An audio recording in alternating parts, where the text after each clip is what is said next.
అయితే ఈ పెద్దలుడు ఒక ఆయన ఉన్నారండి. ఆయన ఎక్కువగా ఫీల్డ్‌లో ఉండేవారు కదండీ! చంద్రబాబు నాయుడు గారు ఎక్కువ మంది ఎక్కువగా ఉండేవారు. అంటే ఆయన డాక్టర్ వెంకటేశ్వరరావు హ్మ్. ఆయనది ఒక టైప్ అండి.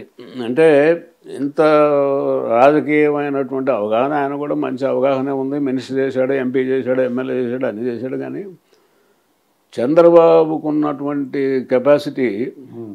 పార్టీని ఆర్గనైజ్ చేయటంలో ఓకే. ఆయనకు ఇద్దరి మధ్య కంపేర్ చేస్తే ఆయన కొంచెం కొద్ది కుడివైపు తక్కువనట్టు. ఉంటాడు. అప్పుడు ఎందుకంటే ఒక మాట నేను ఇంతకుముందు ఇంటర్వ్యూలో కూడా చెప్పాను. చంద్రబాబుని ఇవాళ మీరు వెన్నుపోటు పొడిచాడు, అది పొడిచాడు, ఇది పొడిచాడు అంటారు. అది కరెక్ట్ కాదు. ఎందుకంటే 84లో నాదెండ్ల భాస్కర్రావు గారి ఎపిసోడ్ ఉంది కదా, అవునండి. 1 month. అవునండి. అప్పుడు ఆ 1 month నేను లేను. భాస్కర్రావు గారు కూడా అడిగారు, నేను రానులేండి, ఇక్కడ చేరడమే నాకు ఇష్టం లేదు, నేను రానని చెప్పాను. అప్పుడు ఈ మైసూర్లో నందగిరి హిల్స్లో నంది హిల్స్లో వీళ్ళు ఎమ్మెల్యేలందరూ దేశపై క్యాంప్ పెట్టారు కదా. ఆ రోజున గనక చంద్రబాబు గనక లేకపోతే ఆ క్యాంపులో ఆర్గనైజర్గా ఆ రోజే పార్టీ పోయి ఉండేది. మొత్తం అందరూ లాగేసేవారు ఆయన. మొత్తం భయంతోటో భక్తితోటో బెదిరించో ఏదైనా రకంగా మొత్తం మెజార్టీ లాగేసుకునేవాడు. వాళ్ళు అక్కడ చేరి రకరకాలుగా వేధించారు చంద్రబాబుని. నాకు బట్టలు లేవంటాడు ఒకడు, నాకు మంచిగా ఫుడ్ కావాలంటాడు, లేకపోతే ఇంకోడు డ్రింక్ కావాలంటాడు, రకరకాలు అనమాట. అతని కాబట్టి పాపం ఓపికతోటి అన్నీ భరించి చేశాడు. అదే కనుక ఇక్కడ హైదరాబాద్లో ఉన్నట్లయితే, ఆ ముషిరాబాద్ స్టూడియోలోనే ఎక్కడో పెట్టినట్టయితే, అప్పటికీ ఒక రోజున మన అరవిందరావు గారు అప్పుడు deputy commissioner law and order east zone, ఆయన పంపించేసి ఆ ఎమ్మెల్యేలందరినీ బంధించాడు ఎన్టీఆర్. మొత్తాన్ని తీసుకొని రండి అది ఇది.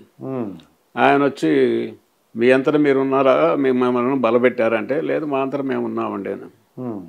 అప్పుడు ఏంటంటే ఆఫీసర్లు కొంచెం పర్సనల్ ఇంటిగ్రిటీ ఉండి ప్రొఫెషనల్ ఇంటిగ్రిటీ ఉన్నవాళ్ళు కాబట్టి ఓకే మీరు ఉండండి మాకేమైందని వెళ్ళిపోయినారు.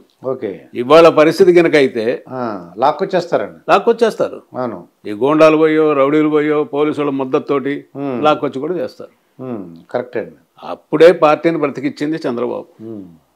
ఆ తర్వాత 94లో ఆయన అధికారంలోకి వచ్చినాక, ఎన్టీఆర్ మళ్ళీ అధికారంలోకి వచ్చిన తర్వాత సరే అప్పటికి ఆయన జీవితంలో ప్రవేశించింది.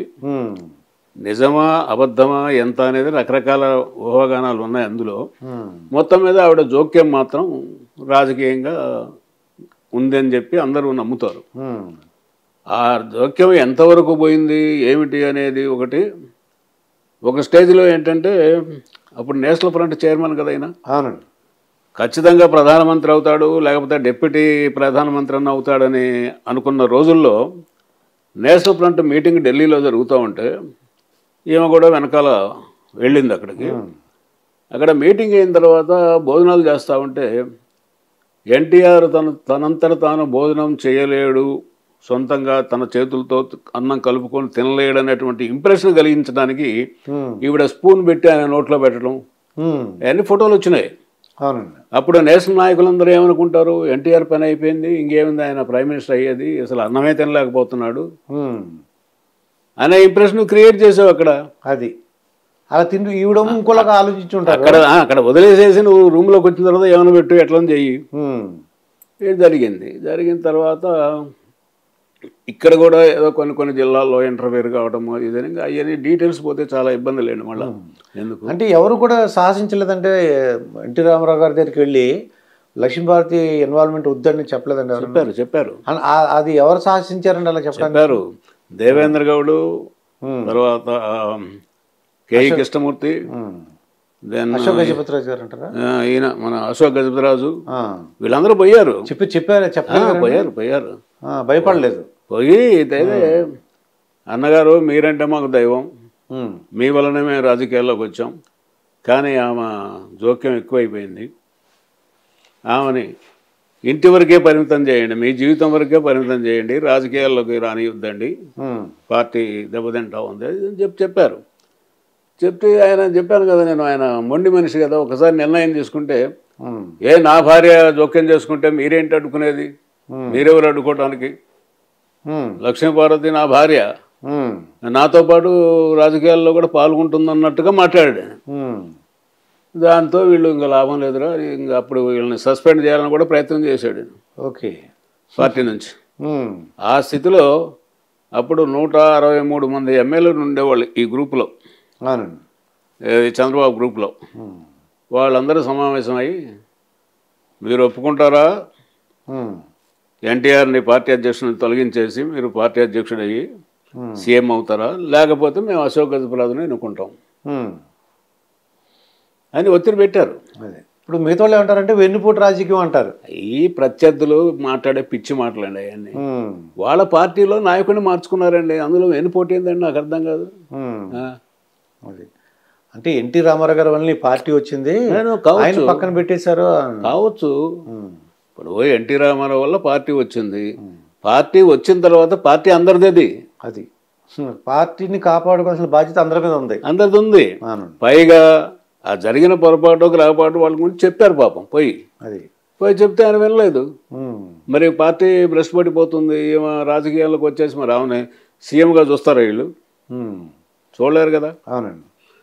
సో ఇప్పుడు మనం చూస్తున్నాము చంద్రబాబు నాయుడు గారి ఆంధ్రప్రదేశ్లో ఈరోజు చంద్రబాబు నాయుడు గారు జైల్లో ఉన్నారు. సో మీరు రామారావు గారితో అలాగే చంద్రబాబు నాయుడు గారితో కూడా మీరు బాగా పరిచయం ఉన్న వ్యక్తి మీరు. సో ఈరోజు అంటే చంద్రబాబు నాయుడు గారు జైల్లో ఉండాల్సి రావటం అనేది మీకు సంబంధించినంత వరకు ఎలా అనిపిస్తుంది మీకు? అంటే ఆయన అందరికీ తెలిసిన విషయమే, నేనేం చెప్పక్కర్లేదు, చాలామంది పెద్దలు చెప్పిన విషయమే. విజన్ ఉన్న వ్యక్తి అండి ఆయన. ఇప్పుడు ఆయన చాలామంది చెప్తారు కానండి ఆయన వెన్నుపోటు అని. It's not correct.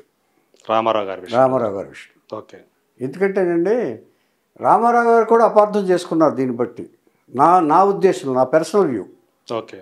ఎందుకంటేనండి ఆవేళ పార్టీని చేజారిపోకుండా రామారావు గారి చేతి నుంచి శ్రేణుల నుంచి చేజారిపోకుండా కాపాడిన వ్యక్తి చంద్రబాబు నాయుడు గారు అని నా అభిప్రాయం కూడా. అంటే నేను మొత్తం ఎనలైజ్ చేసి చాలామంది విశ్లేషణలు విన్న తర్వాత నేను చెప్తున్న మాట ఇది. ఓకే. విన్నది లేకపోతే ఆ పార్టీ కుక్కలు చెప్పిన విస్తరలాగా అయిపోయేది. ఆ వేళ ఆయన అడ్డు పెట్టకపోతే, అడ్డు పడకపోతే ఏం చేతంటే రామారావు గారు అప్పుడు ఆయన ఉద్దేశంలో ఇది రాలేదు, ఇది మన కోసం చేస్తున్నారన్న ఉద్దేశం ఆయనకు కూడా కలగలేదు. సో ఆయన అందుకనే ఆయన బ్యాడ్ దృక్పథంతోనే ఉన్నారు చంద్రబాబు నాయుడు గారు. అంటే ఆయన ఏదో అన్యాయం చేశారని. కానీ ఆ తర్వాత కానీ ఫ్యామిలీ మెంబర్స్ ఊరికే ఎందుకు ఇచ్చేస్తారు సార్? ఫ్యామిలీ మెంబర్స్ సపోర్ట్ చేశారంటే ఆయన్ని, తండ్రిని కాదని ఒక కారణాలు ఉంటాయి కదా. అందుకని ఇది చంద్రబాబు నాయుడు గారి నుంచి నా అభిప్రాయం. కానీ డెఫినెట్గా ఆయన విషన్ మాత్రం ఖచ్చితంగా, ఇందాకే పవన్ కళ్యాణ్ గారి స్పీచ్ విన్నాను నేను. అవును. ఆయన వచ్చినప్పుడు అదే సైబరాబాదు మొత్తం హైదరాబాదు, కేటీఆర్ గారు కూడా ఒకసారి సందర్భంలో చెప్పారు చంద్రబాబు నాయుడు గారి వల్లే హైదరాబాద్లో ఈ హైటెక్ సిటీ అనేది వచ్చిన తర్వాతే హైదరాబాద్కి ఒక కళ వచ్చింది, ఐటీ పరిశ్రమ వచ్చి ఇవాళ లక్షలాది రూపాయలు ఇన్కమ్ వస్తుంది స్టేట్కి. తర్వాత బిల్ గేట్స్ని కూడా తీసుకొచ్చిన ఘనత చంద్రబాబు నాయుడు గారు అని. అంచేత చంద్రబాబు నాయుడు గారు ఎప్పుడూ ప్రతి వ్యక్తిలోనూ ఏదో ఒక కోణంలో బ్యాడో లేకపోతే ఏదో ఆవేశమో లేకపోతే ఆలోచన ఏదో తేడాగా ఉండొచ్చు. అంత మాత్రం చేత 80% మంచిని మనం కాదనుకోవటం కరెక్ట్ కాదు. ఓకే. అంతకంటే ఇప్పుడు మీరు జైల్లో ఉన్నారన్నారు చూసారా, ఆయన అక్కడ కూడా ఈ న్యూస్ ద్వారా విన్నాను నేను, ఈ స్కిల్ డెవలప్మెంట్ ఒక కార్యక్రమాలు జైల్లో జరుగుతుంటే ఆయన వెళ్ళి పరిశీలించారట. దీన్ని బట్టి ఆయన ఆలోచన ఎంతవరకు ఉంది అంటే ఆయన బాధపడుతున్నా కూడా తను ప్రారంభించిన పరిశ్రమ ఎలా ఉందని పరిశీలించడానికి వెళ్ళారు అంటే ఆయన మైండ్లో ఈ పగ ఇవే లేవని అర్థమవుతుంది, ఆయన విజన్ అర్థమవుతుంది. అంటే నేను ప్రారంభించింది ఎలా జరుగుతుందని పరిశీలించడం అనేది స్టార్ట్ చేసిన వాడి లక్ష్యం. అది దీన్ని బట్టే చంద్రబాబు నాయుడు గారి అభిప్రాయంలో ఉపయోగించుకోవచ్చు. ఇప్పుడు బ్యాడ్ అంటారా రాజకీయ కోణాల్లో అనేకమైన వాళ్ళు ఎత్తుగడలు అవి ఉంటాయి. వాటన్నిటిని మనం పరిశీలించకూడదని నా ఉద్దేశం. అదేలే. సో అంటే ఇప్పుడు ఈ విషయంలో ఆయన ఏదైతే ఇప్పుడు జైలుకి వెళ్లాల్సి వచ్చిందో దేని గురించి స్కిల్ డెవలప్మెంట్ స్కామ్ అని చెప్పేసి అన్నారు కదా, అందులో అంటే ఆయన్ని సమర్థించే వాళ్ళు ఉన్నారు, వ్యతిరేకించే వాళ్ళు ఉన్నారు, అంటే రెండు వర్గాలు ఎదురుగా ఉన్నాయి కదా. సో యాక్చువల్గా ఏంటంటే ఇది చేసిన వాళ్ళు ఎవరైతే అధికారులు ఉన్నారో వాళ్ళని పక్కన పెట్టేసేసి అంటే క్రిస్టల్ క్లియర్గా తెలిసిపోతుంది కదా సార్. ఇది ఇప్పుడు నేను అనేది చంద్రబాబు నాయుడు గారు ఈ మధ్య మీటింగ్లు ఎక్కువ చేస్తున్నారు, ప్రజా దీంట్లోకి వెళ్ళిపోయిన తర్వాత ఇదివరకటి వైభవం పూర్వ వైభవం వచ్చే పరిస్థితి కనపడింది ఎవరికి, వెదటి వాళ్ళకి. అదే పూర్వం కనపడేప్పుడు ఇప్పుడు ఈయన్ని కట్టడి చేయకపోతే ఈ మనం ఉండం అనే పరిస్థితి అందరిలోనే ఏర్పడింది. అందుకని ఆ పర్యవసానమే ఇది ఖచ్చితంగా అందరికీ తెలిసిన విషయమే, నేనే చెప్పక్కర్లా. అంటే అందరిలో ఒకటిగా నేను చెప్తున్నాను నేను. అదే. సో మీకు రామారావు గారు చంద్రబాబు నాయుడు గారి మధ్య అది ఏదైతే రామారావు గారిని వెన్నుపోటు పొడిచారని చెప్పి చంద్రబాబు నాయుడుకి ఇప్పటికీ అంటూ ఉంటారో, నిజాన్ని అది జరగకముందు వాళ్ళ మధ్య సంబంధాలు ఎలా ఉండేవి? వాళ్ళ మధ్య ఏంటంటే ఇప్పుడు రామారావు గారితో గురువు గారు ఇదే అయిపోయిన తర్వాత పద్మ గారు కూడా బాగా ఇన్వాల్వ్ అయ్యారు. గురువు గారు అంటే దాసనారాయణ. ఈ పెళ్లి విషయం వచ్చేటప్పటికి గురువు గారితో డిస్కస్ చేయటం చంద్రబాబు నాయుడు గారు, ఎందుకంటే బికాజ్ ఆయన కాంగ్రెస్ కదా, పద్మ గారు కూడా కాంగ్రెస్ అప్పుడు ఆ టైంలో వారి ఇన్వాల్వ్మెంట్ తోటి చంద్రబాబు నాయుడు గారిని సపోర్ట్ చేసిన వాళ్ళల్లో దాసర పద్మ గారు ఫస్ట్, తర్వాత గురువు గారు. భువనేశ్వర్ గారిని చంద్రబాబు నాయుడు గారికి ఇవ్వటంలో ఇచ్చేదంటే కాంగ్రెస్ పార్టీ కాబట్టి, ఎదటి పార్టీ కాబట్టి ఇది, అందుకని వాళ్ళని ఎంక్వైరీ చేయాలి. ఎదురుకుండా ఇంట్లో ఉన్నారు కదా, అంచేత ఇప్పుడు ఎవరైనా చెన్నైలో ఎదురుబోదురు ఇల్లు కదండి, అంచేత ఎవరైనా ఎంక్వైరీ చేయాలనుకున్నప్పుడు ఎవరైనా ఎంక్వైరీ చేస్తారు, దగ్గరగా ఉన్నోళ్ళు ఎవరు, పార్టీలో ఉన్నోళ్ళు ఎవరు. ఒకవేళ వీళ్ళకి తెలియకపోయినా వాళ్ళు ఎంక్వైరీ చేశానని చెప్తారు కదా. అందుకని ఆ సందర్భంలో చర్చలు వచ్చినప్పుడు చంద్రబాబు నాయుడు గారిని సపోర్ట్ చేసిన వాళ్ళు వీళ్ళిద్దరూ ఉన్నారు. మంచి అంటే యువకుడు, మంచి తెలివితేటలు గలవాడు, తెలివితేటలు గలవాడు అప్పటికి అంటే నాయకత్వ లక్షణాలు ఉన్నవాడు, బాగా కార్యక్రమాల్లో పాల్గొన్నవాడు అని చెప్పి ఆయన్ని భవిష్యత్తులో ఇంకా రాణిస్తాడు రాజకీయాలు అంతే. అంతవరకు ఆ చంద్రబాబు నాయుడు గారి సంబంధాన్ని రామారావు గారికి, గురువు గారికి, పద్మ గారికి మధ్య జరిగింది. మిగతా ఎక్స్ట్రా ఇదేవి జరగల. అదేనండి. సో మీకు తెలిసినంత వరకు రామారావు గారితో మీకు ఎప్పుడు పరిచయం కలిగింది? అంటే గురువుగారి దగ్గర పనిచేసేటప్పుడే కదా పనిచేశారు. గురుగారితో పనిచేసినప్పుడు అంటే రామారావు గారితో నాకు బొబ్బులిపులి మెయిన్ అంటే సర్కస్ రాముడు కూడా పనిచేశాను నేను. సర్కస్ రాముడు పనిచేశాను, విశ్వరూపం పనిచేశాను. విశ్వరూపం అంటే ఎక్కువ పిక్చర్లు చేసింది నేను. ఆ తర్వాత లాస్ట్లో బొబ్బులిపులి ఫైనల్గా, అంటే ఆయన పార్టీ పెట్టే ముందు బొబ్బులిపులి. అంటే ఆయన పార్టీ పెట్టాలని నిర్ణయం తీసుకున్నప్పుడు ఆయన చేస్తున్న సినిమా లాస్ట్ సినిమా బొబ్బులిపులి. ఓకే. అప్పుడు అంటే మీకు తెలిసేదా ఆయన పార్టీ పెట్టబోతున్నారు? డిస్కస్ చేసేవాళ్ళు. అసలు దీనికి నాంది చెప్పాల్సిందంటే ఏంటంటే రామారావు గారు అసలు పేపర్ కూడా చూసేవాళ్ళు కాదు. అవునా? పేపర్ కూడా చూసే టైం లేదు ఆయనకి. రామారావు గారికి పేపర్ చూసే టైం కూడా లేదు. తెల్లవారుజామున లేవటం, యోగా చేయటం, షూటింగ్ టైం ప్రకారం వెళ్ళిపోవటం, రావటం, వచ్చిన తర్వాత తెల్లవారుజామున లేస్తారు కాబట్టి 7 గంటలకే ఆయన పడుకునే పరిస్థితి, 7 గంటలకు అన్నం తిని పడుకునే పరిస్థితి. సో ఇటువంటి పరిస్థితులు ఎవరన్నా వచ్చి చెప్తే తప్ప, పరిచయాలు అందరితోనూ ఉన్నాయి ఆయనకి, ఆయనంటే గౌరవం కాబట్టి, పబ్లిక్ ఫిగర్ కాబట్టి. కానీ ఈ రాజకీయాల మీద అవగాహన కలిగింది మాత్రం ఈ సినిమాలు చేసేటప్పుడు. సర్దార్ పాపారాయుడు ఒకటి, సర్దార్ పాపారాయుడు అంటే దేశభక్తి, పాపారాయుడు, బొబ్బులిపులి, ఈ 2 సినిమాలే ఆయనకి బాగా ప్రేరణ కలిగించాయని ఆయనే చెప్పుకున్నారు మీటింగ్లో. ఆయనే పబ్లిక్గా మీటింగ్లో చెప్పుకున్నారు. ఎలాగంటే దీనికి గురువుగారి మీద నమ్మకం ఏర్పడటానికి అప్పుడప్పుడు మాట్లాడుకున్నాం. అంటే ఎన్టీఆర్ గారు అంత సిస్టమేటిక్గా ఉండేవారు. సో చంద్రబాబు గారిది అంత ఒక విజనరీ థింగ్. హైదరాబాదు ఒక అద్భుతమైన నగరం అవడం వెనుక చంద్రబాబు గారి కృషి ఉందని చాలామంది అంటూ ఉంటారు. ప్రతిపక్షాలు లేకపోతే అప్పుడు ఉండే కాంటెంపరీ రాజకీయాల పరంగా లేదు, ఆయనదేం లేదు, వేరే వాళ్ళంతా చేసిన దాన్ని ఇది పాలసీ పరంగా మెయింటైన్ చేశారు తప్పితే ఇంకేం లేదు అని అంటూ ఉంటారు. చంద్రబాబు నాయుడు గారికి హైదరాబాద్కి ఉన్న అనుబంధాన్ని మీరు ఏ విధంగా నిర్వచిస్తారు? అంటే ఒక సైబరాబాద్ అనేది తయారవడం కోసం ఐటీ అనేది ఒక రంగం ఉంది. రాబోయే రోజుల్లో ఈ ఐటీ పెద్ద ఇన్కమ్ జనరేట్ చేస్తుంది, బోల్డంత మందిని ఎంప్లాయ్మెంట్ చేస్తుందనే విషయం చాలా స్టేట్లోని చీఫ్ మినిస్టర్లకు కూడా తెలియదు.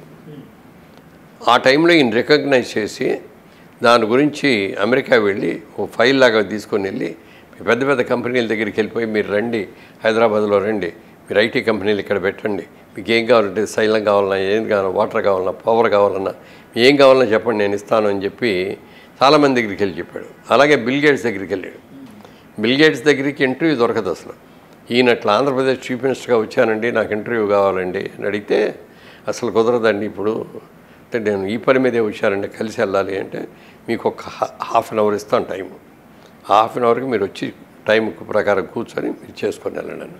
అలాగేనండి చాలు అన్నాడు. ఈయన వెళ్ళి ఒక అరగంట ముందే వెళ్ళి కూర్చున్నాడు. ఆ టైంకి కరెక్ట్గా ఆ టైంకి పిలిచారు. ఈయన వెళ్ళిన రా చెప్పండి చంద్రబాబు నాయుడు గారు ఏమిటి, ఏ పని మీద వచ్చారంటే అక్కడి నుంచి ఈయన ఎక్స్ప్లెయిన్ చేయటం మొదలుపెట్టి ఆంధ్రప్రదేశ్లో ఉన్న వనరులు ఇవి, ఇక్కడ ఉన్న స్టూడెంట్స్ అందరూ ఇంత బాగా చదువుకుంటారు, ఇంత కెపాసిటీ ఉన్నవాళ్ళు, ఇంత కష్టపడి పనిచేసేవాళ్ళు ఉన్నారు, అక్కడ మీ ఐటీ కనుక చేసేటడితే మేము ప్రభుత్వం తరఫు నుంచి మీకు ఏం కావాలన్నా చేస్తాం అని 2 hours చెప్పాడండి ఆయన. హాఫ్ అన్ అవర్ది 2 hours అయిపోయింది. ఆయన లేవలేదు.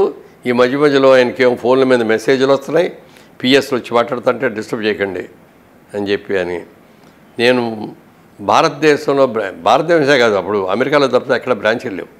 నేను అమెరికా కాకుండా ఎక్కడ బ్రాంచీలు పెట్టదలుచుకుంటే మాత్రం మొట్టమొదటి బ్రాంచి ఇండియాలోనే పెడతాను మీరు వచ్చి చెప్పారు కాబట్టి, అది కూడా నేను హైదరాబాద్లోనే పెడతాను అని మాట ఇచ్చిన మాట నిలబెట్టుకొని మైక్రోసాఫ్ట్ వాళ్ళు ఎప్పుడైతే ఇక్కడికి వచ్చి వాళ్ళ ఆఫీస్ ఓపెన్ చేశారో అనగానే మిగిలిన వాళ్ళందరూ పరిగెత్తుకొచ్చారు.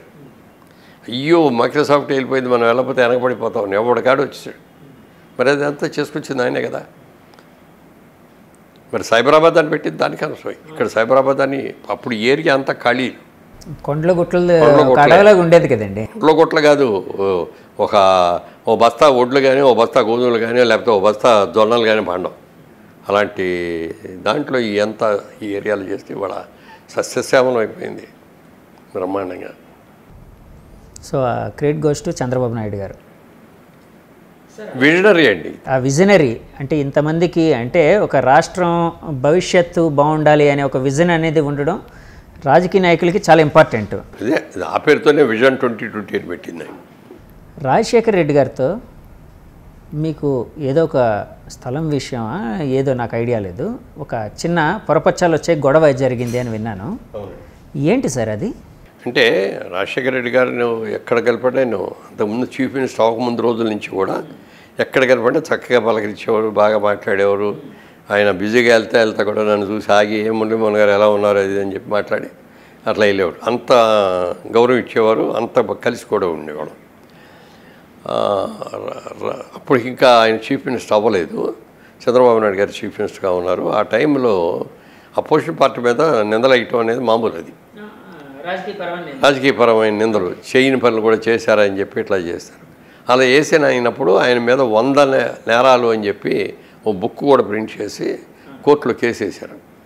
ఆ 100 నేరాల్లో ఒక నేరం నాకు సంబంధించింది ఉంది. 100 తప్పులు అనుకుంటా. ఆ 100 తప్పుల్లో వాళ్ళు అన్నది ఏంటంటే చంద్రబాబు నాయుడు గారు మాదాపూర్లో ఉన్న గవర్నమెంట్ సైట్లన్నీ కూడా మురళీమోహన్ గారికి ఇచ్చేశాడు.